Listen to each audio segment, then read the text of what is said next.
दोस्तों, मेरी एज 19 साल है और मैं जो ये बात आपको बताने जा रहा हूँ, यह सब हमारे साथ आज से करीब 5 साल पहले शुरू हुआ था।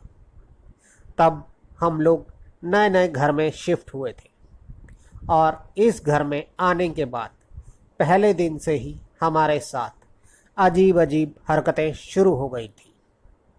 मैं आपको पहले अपनी फैमिली के बारे में बता दूं। हमारी फैमिली में मैं, मेरा बड़ा भाई, मेरे मम्मी पापा और दादा दादी जी हैं। पापा काम की वजह से ज़्यादातर बाहर ही रहते हैं। तो हुआ कुछ ऐसा कि इस घर में आने के पहले दिन से ही जब भी हम लोग किसी काम से घर से बाहर जाते और वापस आकर देखते तो हमारे घर का सारा सामान हमें बिखरा हुआ मिलता। मेरे कमरे में तो सिर्फ बेड की चादर और तकिए ही इधर उधर गिरे हुए मिलते थे, लेकिन मम्मी का रूम तो पूरा बिगाड़ दिया जाता। मम्मी की ड्रेसिंग का सारा सामान बिखरा हुआ मिलता। पहले 1-2 दिन तो हमें लगा कि शायद हमारे पीछे से कोई हमारे घर में आकर ऐसा करता है, लेकिन 2-3 दिन बाद हमने नोटिस किया कि यह सब तो हमारी मौजूदगी में भी होने लगा था। जैसे कि कोई 2 मिनट के लिए भी कमरे से बाहर जाता तो वापस आने पर उसके कमरे का सारा सामान बिखरा हुआ मिलता। अक्सर जब हम लोग घर पर बैठे होते या कोई काम कर रहे होते तो हमें अपने कानों में किसी के धीरे धीरे बोलने की आवाज़ सुनाई देती। मेरी मम्मी तो एक रात नींद से भी उठ गई थी, क्योंकि कोई उनके कानों के एकदम पास ज़ोर ज़ोर से कुछ बोल रहा था। दोस्तों, घर में आने के करीब 1 हफ्ते बाद ही मेरे बड़े भाई के बिहेवियर में बहुत ज़्यादा चेंज आने लगा। दोस्तों, पहले तो वह बहुत मज़ाकिया हुआ करता था, लेकिन उस घर में आने के बाद वो हर छोटी से छोटी बात पर गुस्सा करने लगा था, चिल्लाने लगा था और वह गुस्से में घर का सामान उठाकर इधर उधर फेंकने लगता। और आखिर में मम्मी ने उसको कुछ दिनों के लिए बुआ जी के यहाँ पर भेज दिया। और हैरानी की बात यह थी कि बुआ के यहाँ जाते ही उसका बिहेवियर बिल्कुल पहले जैसा हो गया था। हमने फिर सारी बात पापा को बताई, पर पापा इतना सब हो जाने के बाद भी हमारी बात पर यकीन करने को तैयार नहीं थे। वह यही बोले कि यह घर नया है, तभी तुम लोगों को ऐसा लग रहा है। यहाँ एडजस्ट होने में थोड़ा टाइम लगेगा। मुझे तो उस घर में सोने में भी अब डर लगता था। हर वक्त ऐसा लगता जैसे कोई हमें देख रहा है, हमें घूर रहा है। और फिर एक रात मैं अपने बेड पर बैठा टीवी देख रहा था। टीवी देखते देखते कब मेरी आंख लग गई मुझे पता ही नहीं चला, लेकिन तभी एक तेज आवाज़ से मेरी आंख खुल गई। मेरे कमरे का दरवाज़ा किसी ने ज़ोर से बंद कर दिया था। मुझे अच्छे से याद था कि मैंने वो दरवाज़ा खुला छोड़ा था। मैं बहुत ज़्यादा डर गया, लेकिन डर से ज़्यादा मुझे गुस्सा आ रहा था कि ये जो कोई भी है हमें क्यों इस तरह से परेशान कर रहा है। और फिर मैं उस पर ज़ोर से चिल्लाया, हमारे घर से निकल जाओ, तुम हमें क्यों परेशान कर रहे हो। लेकिन तभी मुझे किसी के गुर्राने की आवाज़ सुनाई दी, जो कि कुछ सेकंड बाद एक हंसी में तब्दील हो गई थी। एक शैतानी मनहूस हंसी। मेरी आवाज़ सुनकर मेरे दादा दादी और मम्मी भागकर मेरे कमरे में आए।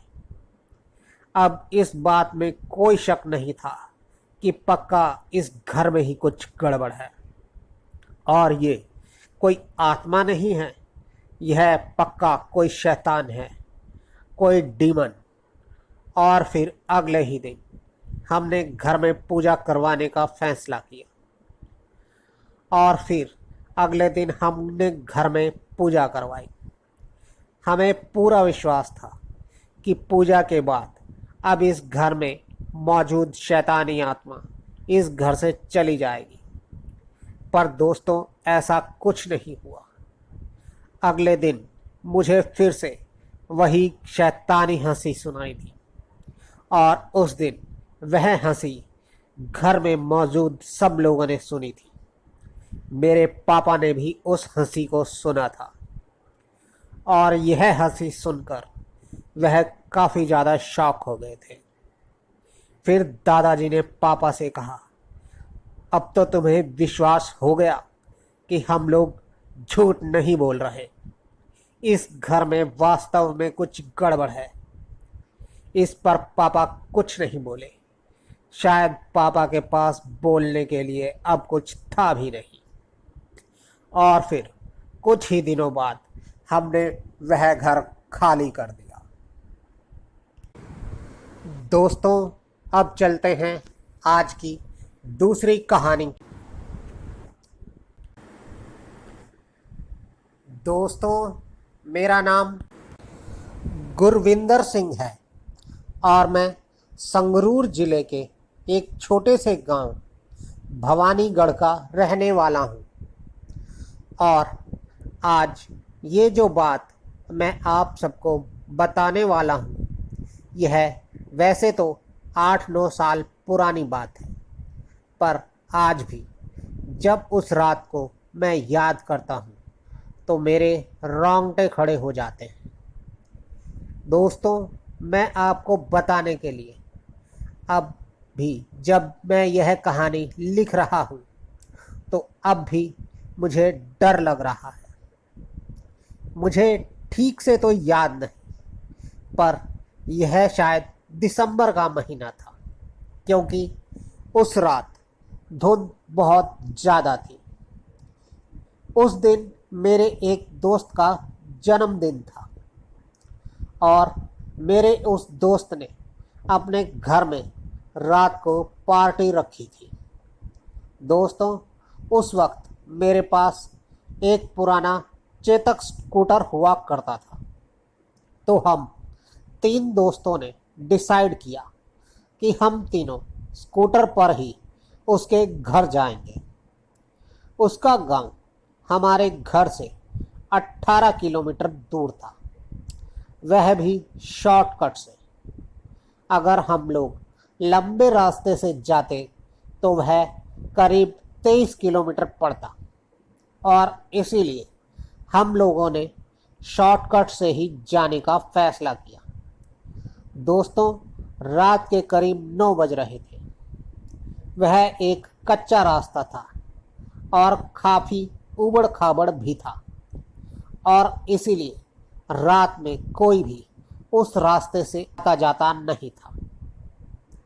हम लोग बात करते हुए 20-30 की स्पीड से चले जा रहे थे कि हमें रास्ते में एक अजीब सी चीज़ दिखाई दी। वो जो कुछ भी था उसका सर काफ़ी ज़्यादा बड़ा था, जैसे कि कोई पतीला रखा हो, बिल्कुल काला, और वह एक पत्थर के ऊपर बैठा हुआ था। और जब हम उसके सामने से निकल रहे थे तो वह हमें ही देख रहा था।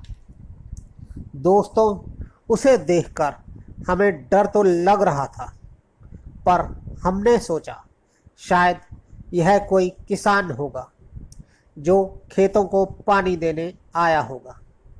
पर जैसे ही हम लोग थोड़ा आगे बढ़े वह खड़ा हो गया और यह देखकर हम लोग डर गए और मैं तेज़ी से स्कूटर चलाने लगा।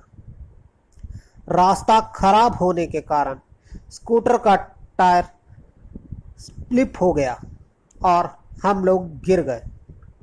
अब हम लोग उठकर भागने ही वाले थे कि वह चीज़ हमें अपने सामने खड़ी दिखाई दी। अब हम लोग ना आगे जा सकते थे और ना ही पीछे। हम लोगों को कुछ समझ नहीं आ रहा था कि अब हम लोग क्या करें। हम यह अपनी आखिरी रात लग रही थी। हम सब अपनी जान बचाने के लिए भागने लगे और करीब 500-600 मीटर दूर जाकर रुके। जिस जगह हम लोग रुके थे वहाँ पर चारों ओर पेड़ ही पेड़ थे। हमें ऐसा लग रहा था जैसे उन पेड़ों पर कोई है और फिर हमें किसी के कदमों की आवाज़ सुनाई दी, जैसे कोई हमारी तरफ ही आ रहा हो, पर हमें सिर्फ आवाज़ ही सुनाई दे रही थी और हमें कोई भी दिखाई नहीं दे रहा था। और तभी अचानक हमें एक आवाज़ सुनाई दी, मुझे पानी दे दो, मुझे पानी दे दो। कोई व्यक्ति पानी मांग रहा था। वह आवाज़ खेतों में से ही आ रही थी और ऐसा लग रहा था जैसे वहाँ कोई काफ़ी ज़्यादा प्यासा है। वो आवाज़ धीरे धीरे हमारे पास आ रही थी और तभी हमें सड़क पर एक रोशनी दिखाई दी। वह एक कार थी। उस कार को देखकर हम लोगों की जान में जान आई। हमने कार को रुकवाया। कार में करीब 3 लोग थे। हमने उनको अपने साथ बीती सारी बात बताई और फिर हम उनके साथ अपना स्कूटर लेने चले गए। आते हुए उन्होंने अपनी कार को हमारे स्कूटर के पीछे पीछे रखा जब तक कि हम लोग उस कच्चे रास्ते से निकल नहीं गए। उसके बाद हम लोग अपने दोस्त के घर चले गए और पार्टी की, पर हमने अपने उस दोस्त को अपने साथ हुई घटना के बारे में कुछ भी नहीं बताया। दोस्तों, रात ज़्यादा हो गई थी तो हम लोग वहीं अपने दोस्त के घर रुक गए और उसके साथ उसी के कमरे में सो गए। रात में सोते हुए अचानक मेरी आँख खुली। मुझे ऐसा लग रहा था जैसे कोई दीवार पर अपना सर मार रहा हो। दोस्तों, पहले तो मैंने ज़्यादा ध्यान नहीं दिया, पर जब आवाज़ लगातार आती रही तो मैंने उठकर देखा। मैंने देखा कि मेरा एक दोस्त खड़ा दीवार पर सर मार रहा है। यह देखकर मैंने उसे आवाज़ दी, पर वह नहीं रुका। फिर मैंने अपने दूसरे दोस्तों को उठाया और तभी उसने हमारी ओर देखकर कुछ बोला। वह कुछ और ही भाषा में बोल रहा था। उसकी आंखें एकदम काली हो चुकी थी और बोलते बोलते वह अचानक नीचे गिर गया। हम में से एक लड़का मुसलमान था। उसने कुछ पढ़ा और उसके मुंह पर छींटे मारे तो उसको होश आ गया, पर उसको अब कुछ भी याद नहीं था। हम अभी सोए ही थे कि बाहर से कुत्तों के भौंकने की आवाज़ें आने लगीं। फिर हम सब लोग बाहर गए तो देखा कि मेरे दोस्त ने जो बकरा पाला हुआ था उस बकरे का सर कटा हुआ था। हमने उस पर एक कपड़ा डाल दिया और वापस आ गए। हम सब लोग डरे हुए थे और तभी हमने गौर किया कि कमरे में हम 3 ही लोग थे। हम लोग तभी बाहर गए तो देखा कि मेरा वही दोस्त जो बेहोश हो गया था वह उस बकरे के पास बैठा उसके खून को चाट रहा है। दोस्तों, यह सब देखकर हम लोग काफ़ी ज़्यादा डर गए और आंटी अंकल को बुलाने लगे और हमारी आवाज़ सुनकर वह लड़का भी वहीं ज़मीन पर गिर गया। और फिर जब आंटी अंकल बाहर आए तो हमने उन लोगों को अपने साथ बीती सारी बात बता दी। और फिर वह लोग हमें उसी वक्त गांव में एक बाबा के पास लेकर गए। हमने बाबा को भी सारी बात बताई। फिर बाबा ने उस लड़के के ऊपर कोई उतारा किया और फिर लड़का नॉर्मल हो गया। फिर बाबा ने हमें बताया कि हम लोग जिस कच्चे रास्ते से आ रहे थे उस रास्ते में एक बार दंगा हो गया था और कुछ लोग वहाँ मौजूद कुएं में उतर गए थे, पर दूसरे लोगों ने उन्हें कुएं में उतरते देख लिया था और फिर उन लोगों ने ऊपर से ईंट पत्थर मार मार कर उन्हें अधमरा कर दिया और वह लोग भूख प्यास से उसी कुएं में तड़प तड़प कर मर गए।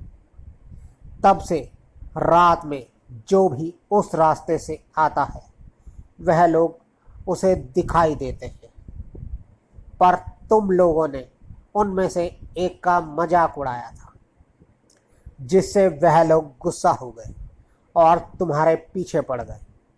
वह तुम लोगों को मारना चाहते थे पर वह बकरा बीच में आ गया और उन्होंने उसे मार दिया।